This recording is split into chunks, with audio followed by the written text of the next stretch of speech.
وَكَلْبُهُمْ بَاسِطٌ ذِرَاعَيْهِ بِالْوَسِيدِ، ان کا کتا غار کے دھانے پر بازوؤں کو پھیلا کے بیٹھا ہے۔ یا اللہ، قرآن تو ہدایت کی کتاب ہے، سراسر ہدایت، لفظ لفظ ہدایت، حرف حرف ہدایت، تو کتے کے بیٹھنے کے سٹائل کو تو نے قرآن میں بیان کیا، تو اس میں ہمارے لیے کیا ہدایت ہے؟ کہا یہی تو بتانا چاہتا ہوں کہ ذات کا کتا بھی ہو، سنگ جڑ جائے ولیوں کے، اور ولیوں کے دروازے پر بیٹھ کے پہرا دینے لگ جائے، اور کسی کام آ جائے مشت خاک، تو وہ کتا اتنا قابل ذکر ہو جاتا ہے کہ اس کے بیٹھنے کے سٹائل کو رب رب ہو کے بیان کرتا ہے۔ تو کہا تم تو انسان ہو، اگر تم محمد عربی کے در کے نوکر بن جاؤ تو کیا عزتیں دوں گا تمہیں، کیا شانیں تمہیں نصیب ہوں گی۔ تو یہاں یہ دیکھا جاتا ہے کہ ان کی راہوں کے کام کون آتا ہے، ان کے راستے کا مسافر کون ہے، ان کے دین کے لیے اپنے آپ کو پیش کون کرتا ہے، ان کی خدمت اور نوکری کے لیے اپنی مشت خاک کو ان کی راہوں میں بچھاتا کون ہے۔ اور اگر ہم ساری زندگی اپنی خواہش سے گزار دیں اور ان کے دین کے لیے ہم نے کچھ نہ کیا ہو، تو پھر ہم دیکھیں کہ ہم کھڑے کہاں ہیں۔ اقدس تیرے پاؤں میں نہ کوئی کانٹا نہ کوئی زخم، پھر کیوں ہاتھ میں پرچم اسلام لیا تھا۔ اللہ تعالیٰ جل شانہ کی نعمتیں، اس کی کرم نوازی ہمارے اوپر پہم برسیں، لیکن ہم اس کے شکر گزار بندے نہ ہوں، نماز پڑھنا ہمارے لیے بوجھل بن جائے۔ تو کہا پھر گھوڑے اچھے ہیں، وہ اللہ کی راہ میں چلتے تو ہیں، کام تو آتے ہیں۔ تو کہا ان الانسان لربہ لکنود، بے شک انسان اپنے رب کا ناشکرہ ہے۔ اس زمین کو ارض کنود کہتے ہیں کہ جہاں کچھ نہ اگتا ہو، بنجر زمین،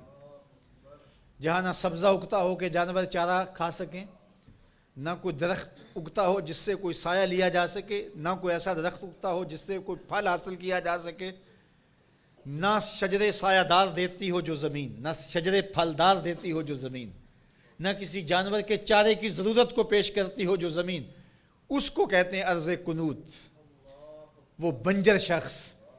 جو انسانیت کے لیے نفع بخش نہیں ہے، لوگوں کے لیے خیر کا سبب نہیں ہے، انسانیت کے لیے نافع نہیں ہے اس کا وجود، تو وہ کنود ہے، وہ کسی کام کا نہیں ہے، وہ بنجر ہے۔ اللہ کہتا ہے اس بنجر انسان سے میرے محبوب کے غلاموں کے گھوڑے اچھے ہیں۔ اصحاب کہف کی غار کے دروازے پر بیٹھا ہوا کتا اچھا ہے، تو ہمیں پسند ہیں جو اس کے راستے میں کام آتے ہیں۔ میں اور آپ دیکھیں کہ ہم کہیں بنجر تو نہیں ہیں، ہم انسانیت کے لیے نافع ہیں، یا ہمارا وجود اس دھرتی کے لیے بوجھ ہے، ہم لوگوں کے لیے ضرر کا سبب ہے۔ جہاں سے گزرے لوگ تکلیف محسوس کرتے، کبھی کسی کی غیبت کی، کبھی کسی کی عزت اچھالی، کبھی کسی کی ماں بہن اور بیٹی کی آبرو پہ گلی محلے میں بیٹھ کے آوارہ لوگوں کی طرح باتیں چھیڑ دیں، کبھی ہم کسی کی تکلیف کا سبب اور ذریعہ بنیں۔ ہم یہ دیکھیں کسی کے لیے اذیت کا سبب تو نہیں ہے، بلکہ میرے حضور نے ارشاد فرمایا ایک وصیت کرتے ہوئے کہ خیر کی چابی بن جا، شر کا تالا بن جا، تیرے وجود کی وجہ سے خیر پھوٹے، جدھر سے گزرتا جائے روشنیاں پھیلتی چلی جائیں، نور بانٹتا جائے، انسانیت کے لیے نفع بخش ہو تیرا وجود، نہ یہ کہ تیرا وجود لوگوں کے لیے اذیت کا ذریعہ ہو، حتیٰ کہ تیرے لیے کسی کی زبان سے خیر کے کلمے نہ نکلیں۔ ایسے لوگ کتنے ہیں کہ جب وہ مر بھی جاتے ہیں تو ان کے لیے لفظ ڈھونڈنے پڑتے ہیں، تو بعض لوگ لفظ ڈھونڈ ڈھونڈ کے کہتے ہیں اچھا ساڑھے نال تے چنگائی سی، اس کا مطلب یہ اس نے لوگوں کی ناک میں دم کر رکھا تھا، اس کی شر سے صرف میں ہی بچا ہوں۔ وہ ایسا شخص ہے کہ اس کی تعریف آپ بھرے مجمع میں نہیں کر سکتے، لوگ کہیں گے تم جھوٹ بول رہے ہو۔ اور کتنا خوش بخت اور خوش نصیب شخص ہے کہ جب وہ اس دھرتی کو چھوڑتا ہے تو زمین کی مٹی بھی روتی ہے، در و دیوار بھی اشک بہاتے ہیں، اور زمانہ کہتا ہے کہ یہ تو چراغاں تھا، یہ تو نور تھا بزم عالم کا، اس کے دم سے روشنیاں تھیں، یہ کیا گیا کہ زندگی کی ساری رونقیں ماند پڑ گئی،